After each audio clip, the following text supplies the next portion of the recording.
भी आप देख सकते हो ये टाटा का बोर्ड है, तो इसका पार्ट नंबर ये रहा ऊपर की साइड में। तो इस तरीके से ये जो बोर्ड की पहचान हम करेंगे। अभी हमारे पास इतने बोर्ड थे मतलब कि हम इतनी जरूर, क्योंकि ज़्यादा हो जाएगा तो आपकी समझ के बाहर हो सकता है। बोर्ड तो हमारे पास और भी पड़े हैं, पर इतना हमारे लिए समझना काफ़ी होता है। जैसे मैं ये बोर्ड की बात करूँ तो यहाँ पे आप देख सकते हो EDC 17C04, ये महिंद्रा की गाड़ियों में लगता है। जैसे उसमें एक ECM और भी आता है, जैसे मैं तक दिखा दूँ आपको, क्योंकि ज़्यादा यही बोर्ड मार्केट में चल रहे हैं। EDC 17C55, और यहाँ पे लिखा होता है सिलेंडर 1, सिलेंडर 2 और सिलेंडर 4। अगर 4 सिलेंडर की गाड़ी है तो यहाँ पे लिखा होगा 4 सिलेंडर, 2 सिलेंडर की है तो लिखा होगा 2 सिलेंडर। तो इस टाइप से ये जो सारे बोर्ड होते हैं, यहाँ भी आप देख सकते हो ये टाटा का बोर्ड है, तो इसका पार्ट नंबर ये रहा ऊपर की साइड में। तो इस तरीके से ये जो सारे बोर्ड होते हैं उसकी पहचान हम कर सकते हैं। और मैंने आपको पहले भी बताया कि इसका हमें ज़रूरी है। जैसे मैं आपको बोलूँ कि भाई मारुति का आपके पास PF पड़ा है, आप शॉर्टली ये सारी चीज़ें समझ लो कि हमें किसी के पास से ECM मंगाना है, ठीक है, स्क्रैप मार्केट से या तो हमारी लाइन के किसी भाई के पास, ठीक है। तो हम क्या बोलेंगे कि भाई आपके पास सुजुकी का, मारुति का PF पड़ा है या नहीं पड़ा। तो उससे क्या होगा, उससे एक फायदा होना ये हो सकता है कि हम फ्रेशर हैं, हमें कुछ पता ही नहीं है इस बारे में, ऐसा कोई हमें पहचान नहीं सकता। क्योंकि ये जो PF है, PG है, LP है, ये जो 3011 है, ये जो सारे हम नाम बोलते, तो सामने वाले को ऐसा फील होता है कि नहीं ये बंदा इस लाइन में पुराना है। उससे क्या होता है कि मान लो कि आपने कहीं स्क्रैप मार्केट से आपने ECM मंगाया, ये तो इंक्वायरी, जैसे मुझे कैफिको का चाहिए, अभी उसके बारे में और एक बात करें। कैफिको का बोर्ड, ठीक है, इसका यहाँ पे पार्ट नंबर लिखा है 39110002HM0, ठीक है, ये इसका पार्ट नंबर था। इसको हम हार्डवेयर सॉफ्टवेयर से रीड करेंगे तो M7.9.8, वो हम आगे सॉफ्टवेयर प्रोग्रामिंग में सीखेंगे, समझेंगे, क्योंकि ये डीपली बात है। जैसे यहाँ पे मुझे ये ECM मेरी कार रिपेयर में आई और मेरे पास, और मुझे ये ECM कहीं से लेना है, ठीक है। तो लेना है तो हम क्या करेंगे, सबसे पहले या तो हम इसकी फ़ोटो लेंगे, वो जो स्क्रैप मार्केट है या तो हमारी लाइन के कोई भी काम कर रहे हैं उससे हम ये इमेज शेयर करेंगे और उससे पूछेंगे कि भाई ये आपके पास है या नहीं है, मैंने आपको फ़ोटो भेजा। हो सकता है कि सामने वाला जो बंदा वो हमसे ऐसी इंक्वायरी करे कि भाई कौन सा चाहिए आपको। तो हमारे पास जो आंसर आना चाहिए वो आंसर ऐसा होना चाहिए, मान लो कि ये वरना का है पेट्रोल का, या तो i20 पेट्रोल का है या तो i10 पेट्रोल का, ठीक है। तो हमारी जो बात होगी वो क्या होगी, 0301, मैं सामने वाले से ऐसे बात करूंगा कि भाई आपके पास i10 का 0301 का है या नहीं है। तो क्या होगा, एक हमारी एक इम्प्रेशन कैसी बनेगी कि उसको ऐसा फील होगा कि नहीं भाई ये जो सामने वाला इंसान है वो ECM लाइन पे ये सब जानता हो, इसको सब फंडामेंटल मालूम होता है, तभी ये ऐसा बोल सकता है कि आपके पास 0301 का है या नहीं है। जैसे मुझे i20 है तो i20 में मुझे ये ECM मंगाना है कहीं स्क्रैप मार्केट से, या तो हमारी लाइन के जो ECM का काम करते हैं, तो ECM का काम करते हैं, तो हम क्या करेंगे, हम उसको बोलेंगे कि भाई आपके पास i20 का वरना का 3011 का बिग कैपिको का है या नहीं है। या तो हम इसको शॉर्टली बोले, हमारी लाइन के जो होते हैं उसको हम ऐसा बोले कि आपके पास 3011 का है या नहीं है। तो क्या होगा कि जो हमें माल देने वाला, जो हमें माल बेचने वाला, उसको भी तो एक भरोसा होना चाहिए कि मैं जिसे माल दे रहा हूँ वो माल हमें वापस नहीं करेगा या तो कुछ प्रॉब्लम जनरेट नहीं करेगा। क्यों? क्योंकि इससे पता चल गया कि नहीं ये जो भाई काम करने वाला है ये परफेक्ट। तो जो स्टार्टिंग हमारी होती है सीखना यही होता है। पीसीबी का तो काम ये सारा नॉर्मल है, इसमें कोई रिपेयरिंग करना ऐसा कोई बड़ी बात साइंस और रॉकेट साइंस नहीं है, ऐसा मैं बोल सकता हूँ। क्योंकि ये जो बोर्ड होंगे मैं आपको शॉर्ट टाइम में ये सारा रिपेयर करना सिखा दूंगा, इसमें बहुत बड़ी बात नहीं है। पर ये जो मैनेज करना होता है, मैनेजमेंट जो होता है वो सीखना भी मोस्ट इम्पोर्टेंट होता है। तो मैंने आपको बताया कि जब भी हमारे किसी बंदे से या तो स्क्रैप मार्केट से या तो पीसीएम वाले हमारी जो डील होगी, तो डील इस टाइप की होगी कि शॉर्ट पार्ट नंबर ही बोलेंगे कि भाई आपके पास, मैंने आपको पहले भी बताया कि आपको सुजुकी का मारुति का पीएम की जरूरत है, तो आप लंबे लंबे पार्ट नंबर नहीं बोलेंगे, आप उसको बोल देंगे कि भाई आपके पास सुजुकी का पीएम है या नहीं है। तो सामने वाले को आप पे ट्रस्ट आ जाएगा और इंस्टेंट आपको माल भेज देगा। ठीक है, तो इस तरीके से ये सारे ईसीएम की पहचान होती है। जैसे ये महिंद्रा का है, तो महिंद्रा का मुझे ये ईसीएम चाहिए, तो मैं उसको ऐसा बोलूँगा कि भाई आपके पास 1755 का बड़ा है क्या नहीं बड़ा। ये एक बात हुई, जैसे वर्ड इस्तेमाल किए जाते हैं हमारी लाइफ। जैसे मैं ऐसा बोलूँ कि आपके पास 17C04 का है या नहीं है, तो ये जो कॉमन वर्ड होते हैं ना ईसीएम रिपेयर लाइन में, ऐसे कॉमन वर्ड्स का इस्तेमाल किया जाता है। आशा करता हूँ ये समझदारी, ये जो मैंने आपको बताया, ये सारी चीज़ें आपको समझ में आई होगी। कुछ चीज़ें ऐसी होती है जो आपको लिखती जानी होगी, लिखते जाओगे तो क्या होगा कि आपको ये जो सारी चीज़ें मैंने बताई होती है, कुछ डाउट होते हैं तो आपको लिखते जाना है। लिखते जाओगे तो क्या होगा, आपको ये सारी चीज़ें आसानी से याद रह जाएगी। ठीक है, तो इस तरीके से ये जो हमारे सारे बोर्ड होते हैं, ईसीएम होते हैं, इसकी पहचान इस तरीके से करेंगे। धीरे धीरे जैसे हम इस लाइन में काम करते जाएंगे और भी हमें सारे बोर्ड की समझदारी आती जाएगी कि भाई नहीं इसको ऐसे पहचाना जाता है, इसको बोला जाता है। तो क्या होता है मार्केट में जो हमारी फर्स्ट इंप्रेशन जो बनती है कि हम एक इलेक्ट्रिशियन है, हम ईसीएम का काम करते हैं, तो हम आसानी से जो लोगों को बोलते हैं तो वो एक अच्छा हमारा प्रभाव बनता है। ठीक है, तो उम्मीद करता हूँ ये सारी जो जानकारी मैंने दी आपको समझ में आएगी। मिलते हैं नेक्स्ट वीडियो में।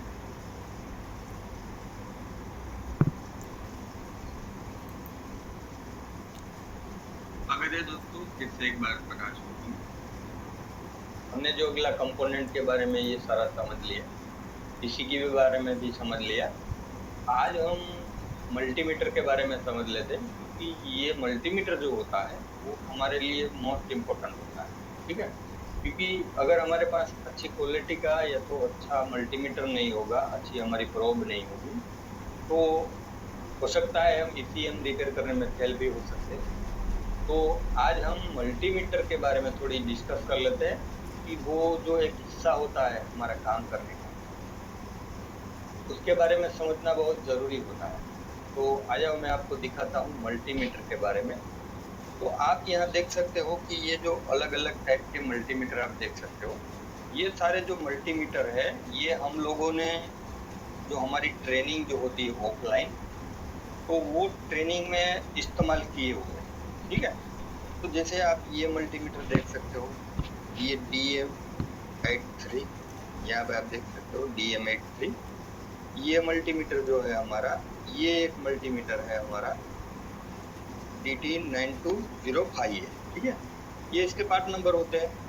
तो ये जो सारे मल्टीमीटर होते हैं, इसमें मैं आपको एक बात और बता दूं, जैसे ये हमारा मल्टीमीटर है मास्टेचा, तो समझो कि जैसे हमारे एक येलो कलर का मल्टीमीटर आता है जो 200 रुपये के आसपास आता है, वो लोग हम ज़्यादा इस्तेमाल करते हैं। पर ये जो सारे मल्टीमीटर है, ये मल्टीमीटर हम यूज़ करेंगे क्या होगा कि ख़राब होने के चांसेस बहुत ज़्यादा रहते हैं। जैसे हम लोग क्या करते हैं, हम लोग ये DM97, ये पार्ट नंबर है इसका DM97। ओके, तो ये जो मल्टीमीटर है ये हमारे लिए बेस्ट है। बेस्ट मैं इसलिए बोलूँगा कि ये जो हमारी ऑफलाइन ट्रेनिंग चलती रहती है, तो ऑफलाइन में जो बंदे होते हैं हमारे पास दिखने वाले, वो पूरे दिन इसका पूरे दिन इस्तेमाल करते रहते हैं। ठीक है, तो पूरे दिन इस्तेमाल करते रहते हैं तो प्रॉब्लम क्या होती है, जैसे ohms की वैल्यू चेक करनी है तो ऑन बोर्ड पे ये सीएम लगाया हुआ है, ठीक है, कनेक्शन दिया हुआ है, इस बोर्ड पे पावर सप्लाई चालू, तो यहाँ रखा है हमने ohms पे, डायोड पे या तो कंटिन्यू। फिर हम लोग क्या करते हैं कि हम लोग ये मल्टीमीटर को ऐसे रख के वैल्यू सेट की हुई है ohms पे, समझो ohms पे वैल्यू रखी हुई है और हम यहाँ वोल्टेज चेक करते हैं, होता है ऐसा। तो क्या होता है कि मल्टीमीटर खराब होने के चांसेस ज़्यादा हो जाते हैं। तो हम लोगों ने, हमारे यहाँ ट्रेनिंग चलती रहती है ऑफलाइन, तो हम लोगों ने एक चीज़ मार्क की ये मीटर पे कि ये मीटर पे खराब होने के चांसेस बहुत कम है। आज तक तो हम ये जो 15 के आसपास मल्टीमीटर ये DM97 चला रहे हैं, ये मेरे ख्याल से अमेज़ोन पे भी आपको मिल जाएगा। अगर नहीं आपको मिल रहा है तो आप हम लोगों को बोल दीजिए, हम यहाँ से आपको प्रोवाइड करवा सकते हैं। तो ये जो मल्टीमीटर है ये आपका वोल्टेज पे रखा हुआ है तो ओम चेक करो, ओम पे रखा हुआ है तो वोल्टेज चेक करो, तो भी कोई प्रॉब्लम्स आती नहीं है। और दूसरी बात, इसमें जो बैटरी डाउन होने के प्रॉब्लम ज़्यादा होते हैं। ये हमने बैटरी लगाई है और 15 दिन 10 दिन के बाद बैटरी लो हो गई, और लो बैटरी हो जाने से क्या होता है कि ohms की वैल्यू जो होती है, हमारे कभी कभी वोल्टेज जो होते हैं वो लो दिखाते हैं, ohms की वैल्यू गलत दिखाना स्टार्ट कर देता है, ऐसा बहुत सारा प्रॉब्लम आता है। तो क्या होता है कि इसमें पहली दूसरी खासियत ये मीटर में ये है कि ये मीटर में बैटरी ड्रेन होने के चांसेस कम है, मतलब कि ज़ीरो मेंटेनेंस है। ऐसा मैं बोलूँगा कि ये मीटर एक बार हमने परचेस कर लिया तो लाइफ टाइम कोई प्रॉब्लम आने वाली नहीं है, हमारे को तो आई आज तक नहीं है। वैसे ये हम जो मल्टीमीटर हम मार्केट से परचेस करते हैं तो क्या होता है कि हम कार पे वोल्टेज चेक करने जाते हैं और ohms का भी काम करते हैं, तो दोनों से क्या होता है, कभी बैटरी के तार पे हमने प्रोब उल्टी सुल्टी लगाई होती, एम्पियर्स पे चेक करते हैं मल्टीमीटर को तो भी हमने प्रोब उल्टी लगाई होती, तो ये मीटर की जो वैल्यू रीडिंग जो हमें बताते हैं वो बताना गलत होता है। तो इस वजह से क्या होता है कि काफ़ी सारी दिक्कतों का सामना करना पड़ता है। ये देखेंगे जो हमारे मल्टीमीटर है, तो ये जो हमारी प्रोब होगी वो हम थिकनेस वाली यूज़ करेंगे। जैसे ये थिंक है ना, आप देख सकते हैं, तो इसी थिंक वाली हम प्रोब इस्तेमाल में लेंगे। ठीक है, वैसे देखा जाए तो मल्टीमीटर पे जब हम ये प्रोब यूज़ करते हैं तो हमारे मल्टीमीटर के साथ जो प्रोब आती है ना वो इस टाइप की आती है। तो ये जो प्रोब है ना, ये आपको चलाने में थोड़ी दिक्कत होगी। ये प्रोब भूल से भी कभी इस्तेमाल नहीं करना, क्योंकि हम थोड़ा लेवल वाला काम करने जा रहे हैं, चालू बोर्ड पे काम करेंगे। तो ऐसी बड़ी बड़ी जो प्रोब आती है ना वो हमें इस्तेमाल नहीं करनी है। आप देख लो यहाँ पे ऐसी थिंक वाली पतली वाली आपको प्रोब इस्तेमाल करनी है। ठीक है, तो ये प्रोब हम इस्तेमाल करेंगे, इसको हम करेंगे नहीं। हो सकता है कि आपके साथ ये प्रोब आई हो और मार्केट में आपको लेने जाने में प्रॉब्लम है, तो आप क्या करो कि ऐसी आपने सेफ्टी पिन देखी होगी जो साड़ी पे लगाते हैं, तो ऐसी सेफ्टी पिन आप यहाँ से काट लो समझो, और यहाँ से आप शोल्डर कर दो, तो ये आपकी जो पिन है वो पतली हो सकती है। ठीक है, तो इस तरीके से आप ये प्रोब का भी इस्तेमाल कर लोगे एक बार। अगर ये प्रोब आपको मार्केट में मिल जाती है, ये जो प्रोब है आपको ऐसी वाली लेनी है, अगर ये आपको मार्केट में मिल जाती है तो आप मार्केट से परचेस कर लो, नहीं तो हमको बोलो, ऑफिस पे आप कॉन्टेक्ट कर लो, तो ये प्रोब आपको यहाँ पे सेट कर देंगे। ठीक है, क्योंकि हमारे लिए ये सारी चीज़ें मोस्ट इम्पोर्टेंट है ना, छोटे छोटे ये हमारे लिए बहुत ज़रूरी होते हैं। कीमत वैसे देखे तो कुछ होती नहीं है, पर ये हमारा ECM समझो खराब कर दिया। मान लो कि आप यहाँ पे वोल्टेज निकाल रहे हो, ये पोर्ट पे या ये पोर्ट पे आप रख के वोल्टेज निकालोगे, तो क्या होगा, ये सिंक वाली होगी तो प्रॉब्लम कम रहती है, चांसेस शॉर्टिंग होने के कम रहते हैं। जैसे ये प्रोब ये बड़ी वाली आप लगाने जाओगे, आप देख सकते हो क्या होगा कि आपस में ये दो लेग आपके शॉर्टिंग होने के चांसेस बढ़ जाते हैं। होता ना ऐसा, आपको ये चीज का खास ध्यान रखना है कि आपको जो पतली वाली जो प्रोब होती है उसका ही हमेशा इस्तेमाल करना है। हम लोग हमेशा हमारे यहाँ ट्रेनिंग पे ऑफलाइन पे जो भी बंदे होते हैं वो हम लोग ये जो नई प्रोब होती है वो कभी उसको इस्तेमाल करने के लिए नहीं देते, कि अभी से ही उसको आदत पड़ जाएगी ये सारे छोटे मोटे प्रॉब्लम जनरेट करने की, तो हो सकता है इन फ्यूचर में उसको काम करने में दिक्कत आ सकती है। तो आपको हमेशा ये छोटी वाली प्रोब की इस्तेमाल करनी है, ठीक है। और जैसे हमें मल्टीमीटर पे इसका काम करना है तो हम यहाँ ऑफ से जाएंगे, डायरेक्ट हम एक प्रोब ऊपर लेंगे, ऊपर लिया तो यहाँ आप देख सकते हो डायरेक्टली आपको DC auto DC voltage check करने को सामने ऑटोमेटिकली आ गया। जैसे एक फुट आप ऊपर करते हो तो यहाँ ओम्स, डायोड और कंटिन्यू, तो यहाँ पे आप देख सकते हो कि यहाँ मेगा ओम्स आया, यहाँ पे ऑटो पे सिलेक्ट किया। तो मुझे जो रेजिस्टेंस की वैल्यू निकालनी होती है वो वैल्यू आप यहाँ पे मैं ये रखता हूँ, रेजिस्टेंस पे रखता हूँ, ठीक है। तो यहाँ पे मैंने प्रोब लगाई तो देखो यहाँ पे आपको 0000999 जैसी वैल्यू आपको देखने को मिल गई, जैसे आप देख सकते हो। तो वो ऑटो पे हमको सिलेक्ट करके बता देता है। तो क्या होता है, एक हमारी छोटी प्रोब होती है और एक हमारा ऑटो जो mega ohms, kilo ohms auto हमको सिलेक्ट करके बता दे कि ये रेजिस्टेंस हमारा मेगा ओम्स पे है, किलो ओम्स पे या ओम्स पे, ठीक है। तो क्या होता है कि काम करने में आपको स्पीड मिलती है और काम आप जल्दी से कर लेते हो और परफेक्टली कर लेते हो, ठीक है। तो ये जो सारे मल्टीमीटर के जो फंडामेंटल होते हैं ये हमारे लिए एक हमारा, मैंने पहले भी वीडियो में बताया हुआ है आप लोगों को, कि एक हमारा अच्छा सा दिमाग काम कर रहा है और एक हमारा अच्छा सा मल्टीमीटर काम कर रहा है। तो क्या होता है कि काम आपका फास्टली हो जाएगा और इजी तरीके से हो जाएगा और आप नुकसानी से बच पाओगे। जैसे मैं आपको बताऊं कि ये बोर्ड अभी मार्केट में आपके पास रिपेयर में आया और ये 8-10 हज़ार के आसपास का ये सर्किट बोर्ड है आपका, और आपने बड़ी प्रोब लगा के यहाँ से आपने चेक करना स्टार्ट किया और शॉर्ट कर दिया तो आप नुकसानी पे चले जाओगे। दोस्तों मेरी एक कोशिश हमेशा यही रहेगी कि सीएम सीखने से पहले हम लोग ये समझने की ज़्यादा कोशिश करेंगे कि हम नुकसानी से कैसे बचें, क्योंकि अगर हम नुकसानी ही करते रहेंगे तो हम आगे बढ़ पाएंगे नहीं। तो नुकसानी से बचने के लिए जो मैं आपको ट्रिप और टिप्स बताता जाऊँ वो आपको फॉलो करते जानी होगी, जबकि आगे जाके हमें और कोई मुसीबतों का सामना ना करना पड़े, ठीक है। तो इस तरीके का हम मल्टीमीटर यूज करेंगे। वैसे देखा जाए तो हमने बहुत सारे मल्टीमीटर चलाए हुए, फिर से एक बार बोल देता हूँ, ये एक हमारा अच्छा कंपनी का मल्टीमीटर होना चाहिए। ये सारे मल्टीमीटर है, ये मेरी नज़र में सारे फेल हो चुके हैं। ये मल्टीमीटर थोड़ा अच्छा लगा मुझे, पर ये यूज़ करने में आपको थोड़ी प्रॉब्लम आएगी।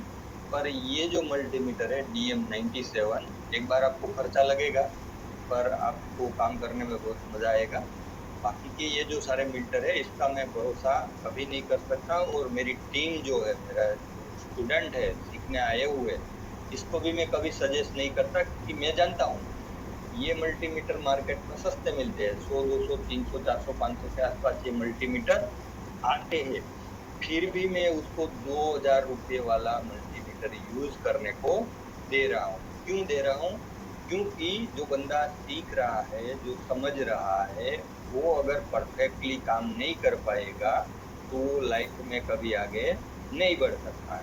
तो मेरी कोशिश हमेशा यही रहेगी कि आप लोग अच्छी क्वालिटी का सिस्टम का काम करो।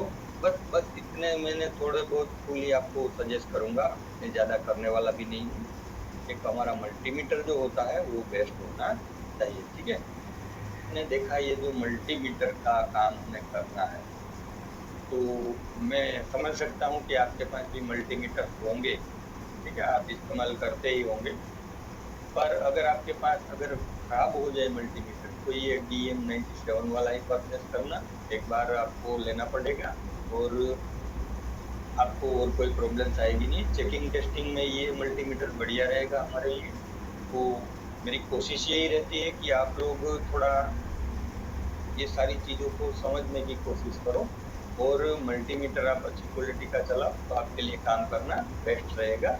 और मैंने प्रोब का भी आपको बताया था कि आप जो प्रोब इस्तेमाल करोगे वो पतली वाली होनी चाहिए, कि हमारा पीसीबी जो होता है वो डैमेज होने के चांसेस ज़्यादा हो जाते हैं। तो एक हमारी थिंक वाली प्रोब और एक हमारा अच्छी क्वालिटी का मल्टीमीटर, ठीक है। यहाँ से हम स्टार्ट करेंगे हमारे रिपेयरिंग की स्टार्टिंग। ओके, मिलते हैं दोस्तों नेक्स्ट वीडियो में। एक अच्छी खबर लेके आपके सामने आता हूँ और एक अच्छा काम हम आपके साथ स्टार्ट करेंगे, ठीक है। तब तक के लिए धन्यवाद।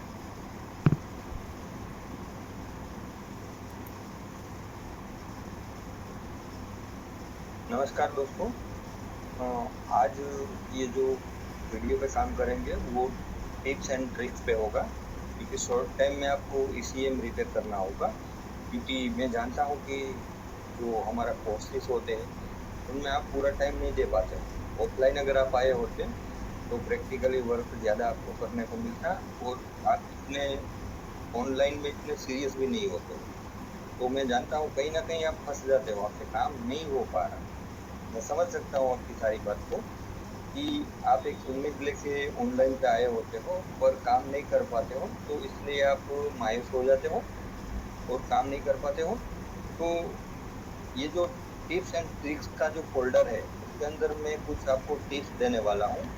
तो उससे क्या होगा कि आपके लिए ईसीएम रिपेयर करना थोड़ा इजीली होगा, कि शॉर्ट टाइम में आप देखोगे। क्योंकि लंबे लेक्चर जो होते हैं, वैसे मैंने ऐसी कोशिश नहीं की है कि आपको 1 घंटे के आसपास का जो लेक्चर होता है वो मैं आपको प्रोवाइड करूं, क्योंकि आप नहीं देखोगे, मैं जानता हूं।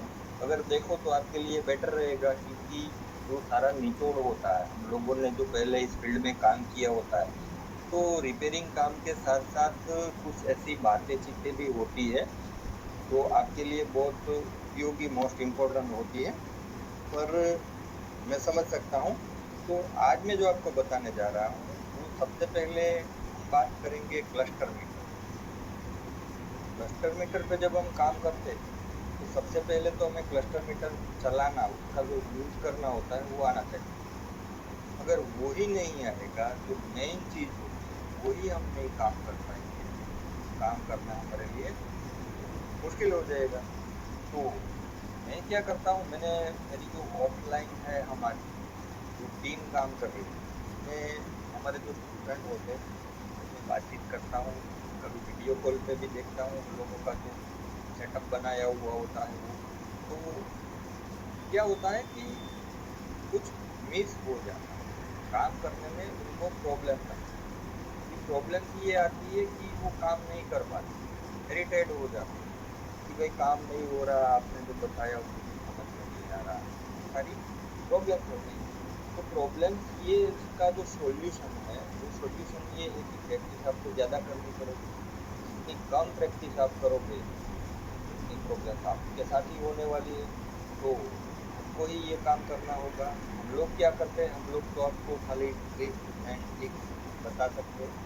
फंडामेंटल ऐसा होता है, इस तरीके से काम किया जाता है। काम तो आप लोगों को ही करना होगा। तो आज मैं आपको मीटर का बताता हूँ। मीटर में क्या होगा कि जब हम मीटर यूज करते हैं, मीटर चलाते हैं, ठीक है। तो मीटर चलाने में हमें ये जो हमारा मल्टीमीटर है, इसको थोड़ा साइड में रखते हैं। ये हमारा मल्टीमीटर, ओके। मल्टीमीटर पे क्या रहेगा कि मल्टीमीटर पे ये जो हमारी प्रोग्रेस, मैंने पिछले सारे वीडियो में बताया हुआ है, ये जो मल्टीमीटर की जो प्रोब होती है वो हमारी थिक होनी चाहिए, मतलब कि पतली होनी चाहिए। अभी इसमें क्या होगा, आप बड़ी प्रोब से काम करोगे तो ट्रैकिंग करना आपके लिए प्रॉब्लम वाला होगा। जैसे मैं आपको एग्जांपल देता हूँ, जैसे मैं आपको बताता हूँ, 1 मिनट थोड़ा जूम कर लेता हूँ। जैसे हमारे ऑफलाइन पे काम होता है, ये जो सारी बड़ी बड़ी प्रोब वाली आप देख सकते हो, ये जो सारी चीज़, उसको हम साइड में रख देते हैं, उस पर हम कभी काम ही नहीं करते। जो हमारे ऑफलाइन स्टूडेंट होते हैं उसको भी हम ये प्रोब कभी इस्तेमाल करने नहीं देते। मैं आपको एक एग्जांपल देता हूँ कि जैसे आपने आदत ये बड़ी प्रोब से काम करने की डाली, ओके, तो क्या होगा कि आप काम करने में आपको मज़ा नहीं आएगा, वो चेकिंग टेस्टिंग में जो उसमें थिकनेस होती है, वो आपको मिलती नहीं है। जैसे आप देख सकते हैं ये जो सारी प्रोब है हमने निकाल ली, इसका इस्तेमाल नहीं कर सकते। आप यहाँ पे भी देखोगे जितनी भी प्रोब आपको मिलेगी, ये प्रोब से भी हम काम नहीं कर सकते। क्यों नहीं करते? कि ट्रैकिंग